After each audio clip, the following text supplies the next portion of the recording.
सुंग वंश। इसके बाद हम देखते हैं कण्व वंश और सातवाहन वंश। सातवाहन वंश ये जो है देसी शासकों के ये वंश आए, जो देसी शासक ने अपने जो वंश स्थापना की वंशों की। तो इस प्रकार ये किस पे समझो एक प्रकार से बने थे, मौर्य के जो खंडहर हैं, मौर्य शासन के जो अवशेष हैं, उन पर इन्होंने अपना शासन की स्थापना की। तो शुंग वंश सबसे पहले पढ़ेंगे।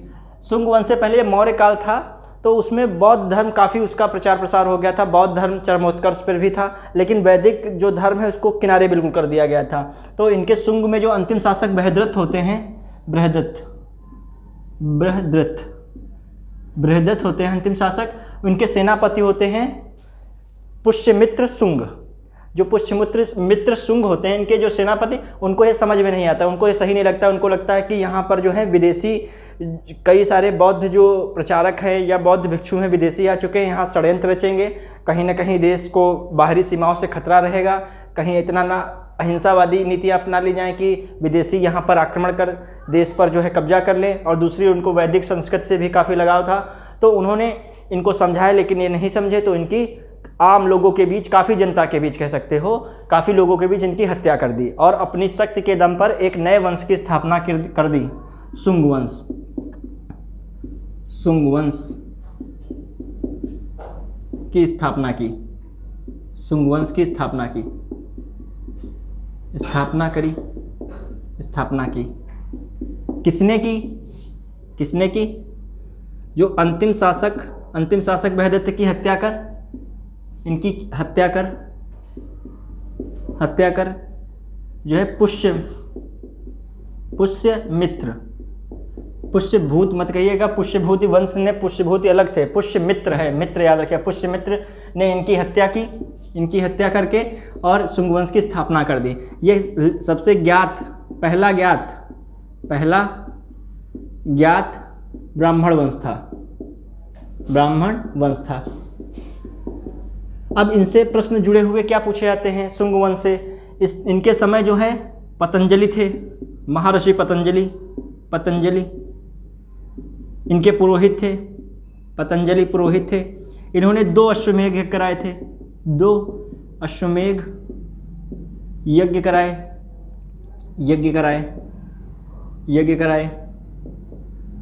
फिर क्या रहता है, इनके समय अयोध्याभिलेख आता है, पूछा जाता है अयोध्याभिलेख किस वंश से संबंधित है? शुंग वंश से। इसका निर्माण जो है पुष्यमित्र को ही लगभग जाता है, धनदेव ने इसको बनवाया था, लेकिन पुष्यमित्र के शासनकाल में अयोध्या अभिलेख, इनसे प्रश्न रहता है। अयोध्याभिलेख का निर्माण हुआ।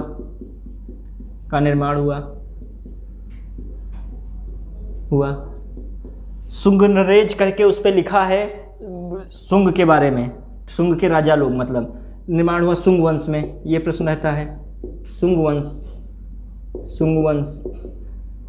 और जो इसके बाद की वो आती है, एक तो और जो भारत, एक ये इंफॉर्मेशन इंपॉर्टेंट रहती है, भारतहुत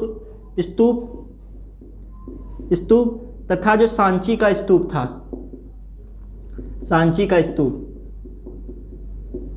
स्तूप इसकी मरम्मत कराते हैं, इसकी मरम्मत भी कराते हैं, यही जो पुष्यमित्र कराते हैं। तो इसे ये कह सकते हैं। एक और तो ये बौद्ध धर्म के कई मठों को नष्ट किया, लेकिन ये कुछ किताबों में ये लिखा है कि इन्होंने कई सारे मठों को नष्ट किया, 84,000 बौद्ध मठों को, पता नहीं क्या क्या उसमें भी वर्णन किया गया है। लेकिन जो रियल में जो इतना ही बौद्ध धर्म से इनको वो परेशानी थी, तो इन्होंने सांची का स्तूप और जो भारत स्तूप का मरम्मत नहीं कराते, उसका पुनर्निर्माण नहीं कराते। तो इस पर भी ये प्रश्न रहता है, सांची का स्तूप का विस्तार कौन कराता है? पुष्यमित्र कराते हैं। पुष्यमित्र के बाद जो आते हैं, पुष्यमित्र होते हैं, इसके बाद जो आते हैं दूसरे होते हैं अग्निमित्र। इनसे जुड़ा हुआ प्रश्न पूछा गया है, यूपीएससी के एग्जाम में पूछा गया है, और जो छोटे मोटे एग्जाम इनसे भी जुड़े हुए आ चुका है। अग्निमित्र भी इस वंश से संबंधित होते हैं। एक बरार की राजकुमारी होती है, बरार की राजकुमारी मालविका से इनको प्रेम होता है, मालविका से प्रेम हो जाता है। प्रेम क्या, मोह हो जाता है, प्रेम हो जाता है। प्रेम और मोह में अंतर है। मोह ही सबको होता है, प्रेम बहुत कम लोगों को होता है। प्रेम एक अद्वितीय चीज़ है, एक अलग है, अलौकिक है बिल्कुल। तो बरार की राजकुमारी मालविका से इनको प्रेम हो गया। किसको? अग्निमित्र को। तो इसी पे मालविका अग्निमित्र एक ही में जोड़ दो नाम, मालविका, मालविका अग्निमित्र, मालविका अग्निमित्रम, ये नाटक बन जाता है। इस नाटक को पूछा था किसकी रचना है ये कालिदास का नाटक है। इन्होंने, कालिदास ने बहुत ही मार्मिक ढंग से इनकी प्रेम गाथा को लिखा है। अग्निमित्र और मालविका की कालिदास का नाटक है, संस्कृत में लिखा नाटक है। ठीक, ये प्रश्न आता है ये किसका नाटक है? मालविका अग्निमित्र कालिदास का नाटक। अब इसके बाद जो है देखें, इसके बाद कौन जो है आते हैं?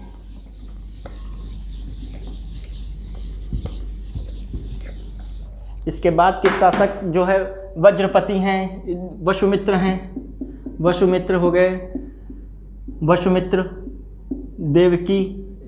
वसुमित्र के बाद वज्रपति, इनका कोई इंपॉर्टेंस नहीं रहता है। वज्रपति आते हैं, इनका कोई इंपॉर्टेंट नहीं। भागभद्र, ये बहुत इंपॉर्टेंट हो जाते हैं। भागभद्र, भागभद्र के ही समय जो है एंटिलोकीट्स, एंटियोकीट्स भी कहीं कहीं लिखा होता है। एंटियोकीट्स, कीट्स जो शासक होता है, बैक्टीरियन शासक होता है, बैक्टीरियन शासक, बैक्टीरियन शासक होता है। शासक जो है एंटिलोकीट्स के बैक्टीरियन शासक, इसका एक राजदूत होता है, यहाँ आता है। राजदूत जो है इन्हीं का राजदूत, राजदूत, ये प्रश्न पूछा गया है इस पे। राजदूत जो है क्या उसका नाम होता है? हेलियोडोरस, हेलियोडोरस, हेलियोडोरस आता है। किसके? भागभद्र में, भागभद्र के शासनकाल में। ये एमपी के होते हैं। वो विदिशा में आता है, क्योंकि जो पुष्यमित्र शुंग ने जो राजधानी अपनी विदिशा बनाई होती है, एमपी में पड़ता है, मध्य प्रदेश में, विदिशा में ये आता है हेलियोडोरस इनके दरबार में। विदिशा क्षेत्र में क्या करता है? ये जो है पूजा करने के लिए, पूजा करने के लिए किसकी पूजा? वासुदेव की, वासुदेव की पूजा करने के लिए ये गरुड़ स्तंभ का निर्माण कराता है। गरुड़ स्तंभ का निर्माण कराता है। जो वासुदेव हैं ये जो है विष्णु के अवतार कृष्ण का ही पर्याय हैं। तो कहीं ना कहीं ये भागवत धर्म से संबंधित है। तो अभी पूछा था हेलियोडोरस का संबंध किस संप्रदाय से था, किस धर्म से? तो भागवत धर्म से। तो इस प्रकार कह सकते हैं ये पुष्यमित्र ने शुंग वंश की स्थापना की, तो उसके शासक जो है भागवत धर्म या वैष्णव धर्म को भी स्वीकार करते होंगे।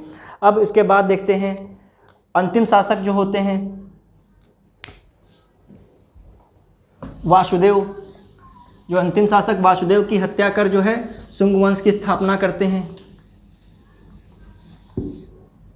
कर्ण वंश की स्थापना होती है। इसके बाद कर्ण वंश आता है, कर्ण वंश।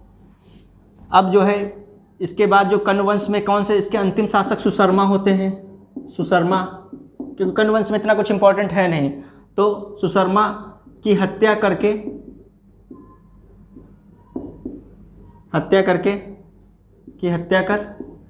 सुशर्मा की हत्या कर कौन सा? सिमुक जो है, सिमुक सातवाहन वंश की स्थापना करते हैं। सातवाहन वंश की स्थापना सातवाहन वंश की स्थापना हो जाती है। अब सातवाहन वंश जो शुरू में ये भी ब्राह्मण वंश होता है, शुरू में महाराष्ट्र क्षेत्र में फैला हुआ होता है। इसके सुमुख तो होते हैं, लेकिन वास्तविक संस्थापक इसके जो हैं सातकर्णी प्रथम को माना जाता है। सातकर्णी प्रथम वास्तविक संस्थापक भी होते हैं। इनसे जुड़ा हुआ एक अभिलेख कई बार पूछा जा चुका है प्रश्न पत्र में नाना घाट अभिलेख। ये किससे संबंधित है? सातकर्णी प्रथम संबंधित है। ये अपनी जो पत्नी नागनिका उनकी याद में बनाया और लिखवाया जाता है ये जो अभिलेख है, नाना घाट अभिलेख।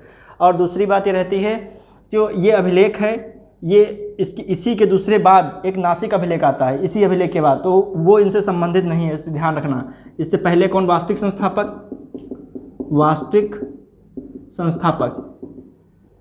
संस्थापक कौन है? जो है सातकर्णी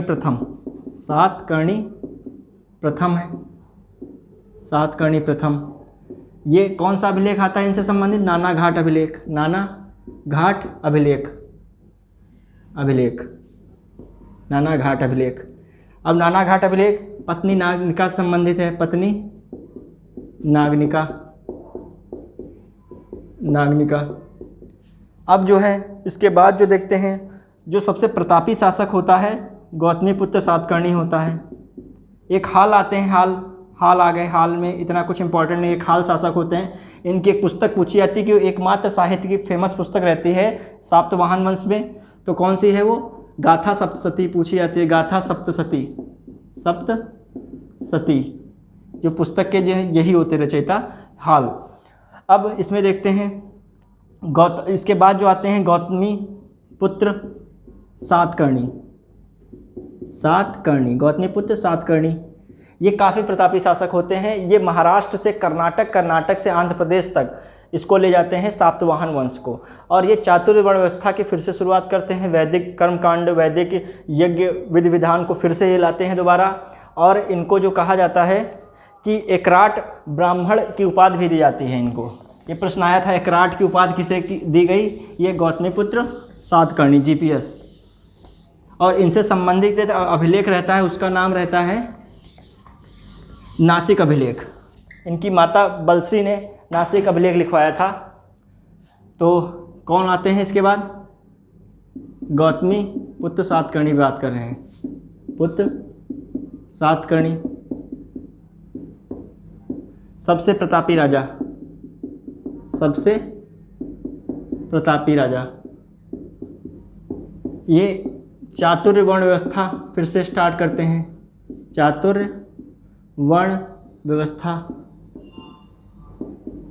शुरू करते हैं।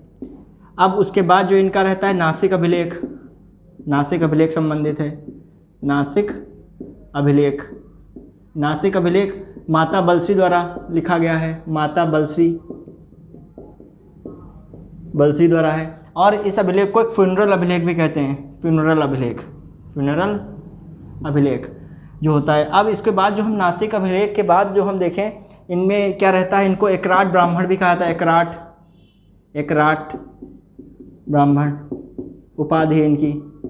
अब इनमें जो गौतमीपुत्र सातकर्णी, और इनने विस्तार कहाँ से किया? ये विस्तार जो करते हैं, विस्तार जो है दक्षिण भारत तक करते हैं विस्तार। ये कर्नाटक आंध्र प्रदेश तक ले जाते हैं, आंध्र प्रदेश तक। और जो है सातवाहन वंश को आंध्रवाहन वंश भी कहते हैं, आंध्र वंश भी कहते हैं। पुराणों में आंध्र वंश के नाम से उल्लेख है, हालांकि पुराणों में सातवाहन से नहीं है, सातवाहन वंश का उल्लेख नहीं है, आंध्र है। लेकिन समय एक ही रहा है, एक ही चीज़ें लगभग मिली हैं, तो सातवाहन वंश ही होगा। लगभग 300 वर्षों तक ये चलता है। और एक इनके में जो हम गौतमीपुत्र सातकर्णी में एक और चीज़ देखें, नाहपान को हराते हैं। नाहपान ये शासक बहुत होता है पावरफुल शासक, ये शकों को कमज़ोर बिल्कुल यही करते हैं, समझो गौतमीपुत्र सातकर्णी। अब उसके बाद जो अंतिम शासक जो महत्वपूर्ण देखते हैं, इनके जो रहते हैं पुलवामी, गौतमीपुत्र पुलमाइनी, गौतमीपुत्र इनके पुत्र होते हैं, गौतमीपुत्र उत्तराधिकारी, गौतमीपुत्र पुलमाइनी, गौतमीपुत्र पुलमाइनी या पुलवामी भी कहीं कहीं लिखा है। तो ये क्या है, इनको आंध्र भोज भी कहा जाता है, आंध्र भोज की उपाधि दी गई। ये क्या करते हैं, ये राजधानी जो है प्रतिष्ठान या पैठन ले जाते हैं, पैठन, राजधानी प्रतिष्ठान या पैठन बनाते हैं, राजधानी प्रतिष्ठान या पैठन बनाते हैं। कहीं कहीं हालांकि उल्लेख है गौतमीपुत्र सातकर्णी, लेकिन जो NCERT इनको ही मानती है, पैठन यही बनाते हैं। अब इसके बाद देखते हैं गौतमीपुत्र पुलयामिनी।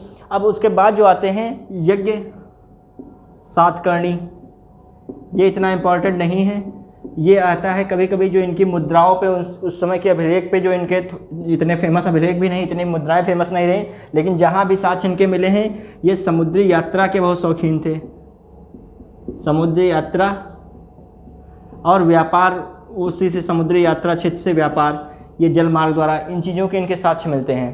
तो हम देखते हैं सातवाहन वंश की जो कुछ प्रमुख चीज़ें थी उनको हमने देख लिया। एक और प्रश्न पूछ लिया जाता है चेदी वंश, संबंधित जो है, खारवेल जो है किस वंश संबंधित थे? चेदी वंश से। तो इस प्रकार जो उड़ीसा क्षेत्र में था चेदी वंश, चेदी वंश उड़ीसा क्षेत्र में, कलिंग कह सकते हो, कलिंग क्षेत्र में, कलिंग में चेदी वंश के शासक खारवेल थे। खारवेल, खारवेल। वहाँ जो पहाड़ियाँ पाई जाती हैं, उदयगिरी की पहाड़ियाँ जो उधर उड़ीसा क्षेत्र में हैं, तो वहाँ पर एक हाथी गुम्फा क्षेत्र मिलता है, वहाँ पे अभिलेख मिलता है, तो उसे हाथी गुम्फा अभिलेख ही नाम दे दिया गया है। हाथी गुफा में अभिलेख है, मतलब हाथी गुम्फा अभिलेख, हाथी गुम्फा अभिलेख, अभिलेख। इसमें जानकारियाँ क्या मिलती हैं? जो पदमनंद ने जो है नहरों का नहर निर्माण कराया था, नहर का निर्माण कराया। और दूसरा, जिनकी ये महापद्मनंद प्रतिमा ले गए थे, यहाँ से, यहीं से ले गए थे, जिनकी प्रतिमा ले गए, प्रतिमा ले गए। तो इस प्रकार जो है ये हो जाता है खारवेल का हाथी गुम्फा अभिलेख। प्रश्न पूछा जा चुका है, खारवेल कहाँ का शासक था? कलिंग का। खारवेल का किस वंश संबंध है? चेदी वंश से। हाथी गुफा अभिलेख में किस शासक का वर्णन मिलता है? खारवेल शासक का मिलता है। यदि फिर कहता है यदि खारवेल नहीं दिया हो तो महापद्मनंद का भी वर्णन मिलता है। किसका? नहरों का निर्माण का। इस प्रकार के प्रश्न रहते हैं। तो हम जो मौर्योत्तर काल में जो भी धर्म आए, जिसका वर्णन रहा, जो भी शासक आए, उनसे संबंधित जो अभिलेख आए, कुछ पुस्तकें आई, जैसे इसमें जातक कथाएं आती हैं, जातक कथा का वर्णन मिलता है। जातक कथाएं गौतम बुद्ध से संबंधित हैं उनकी।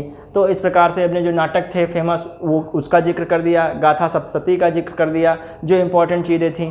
तो हमने इस प्रकार से जो भी प्रश्न पूछे गए विभिन्न परीक्षाओं में, उनका यहाँ पर जिक्र किया गया। हाँ, एक चीज़ और बता रहे हैं, सातवाहन वंश में एक बार प्रश्न आया भी है कि सीसे के सिक्के सर्वप्रथम किस वंश ने चलाए थे? तो सातवाहन वंश ने। सीसे और पोटीन के सिक्के, सीसे व पोटीन के सिक्के, पोटीन के सिक्के। ये हाल ही में प्रश्न, पोटीन तो हाल ही में आया है। पोटीन के सिक्के आयोग के प्रश्न में पोटीन आया है। पोटीन के सिक्के किसने चलाए थे? इन्होंने चलाए। सीसे पोटीन के सिक्के इन्होंने चलाया। राजधानी पैठन पूछा गया था। और इन्हीं के समय दो चीज़ों का और सातवाहन वंश में, कंड वंश हटा दे, सातवाहन वंश है ये, सातवाहन वंश, वाहन वंश। और सातवाहन वंश में जो स्थापत्य कला पे बात की जाए तो अमरावती क्षेत्र में बहुत सारा विकास होता है। अमरावती क्षेत्र, अमरावती, और दूसरा नागार्जुन कोंडम, नागार्जुन कोंडम। देखा जाए इनकी अमरावती शैली भी यहीं विकसित हुई, अमरावती शैली। और जो है कार्ले का चैत्य भी यहीं, मतलब जो है सातवाहन वंश से संबंधित है। सबसे इनका फेमस है कार्ले का चैत्य। अब चैत्य क्या होता है? चैत्य वह होता है जो मंदिर स्थल के रूप में, जो पूजा स्थल के रूप में हो। बड़ा सा हाल होता है, पिलर होते हैं, खूब बड़ी सी छत होती है, तो उसको चैत्य इस प्रकार से कह सकते हो। चर्च जाते हो, कभी चर्च देखे हो तो चर्च में ऐसा खूब बड़ा स्थान होता है, एकदम बड़ा सा हॉल होता है, वैसे ही चैत्य होता है। वो बस चर्च बनाया गया होता है, वो गुफाओं से काट के बनाया गया होता है, प्रकृति से निर्मित होती है चैत्य। और ये विहार क्या बनाया जाता है? विहार क्या होता है? जहाँ बौद्ध भिक्षु लोग निवास करते हैं। तो कभी कोई प्रश्न आता है चैत्य विहार में अंतर क्या है? चैत्य पूजा स्थल होता है, जबकि विहार भिक्षुओं का निवास स्थान है। इस प्रकार जो है हमने मौर्य उत्तर काल में जो भी प्रमुख वंश थे, देसी वंश, विदेशी वंश, उन पर चर्चा की, उनसे संबंधित इतिहास और अभिलेखों की चर्चा की। आपको यदि वीडियो समझ में आता है, पसंद आता है तो सब्सक्राइब करें, लाइक करें और अधिक से अधिक शेयर करें। जय हिंद, धन्यवाद।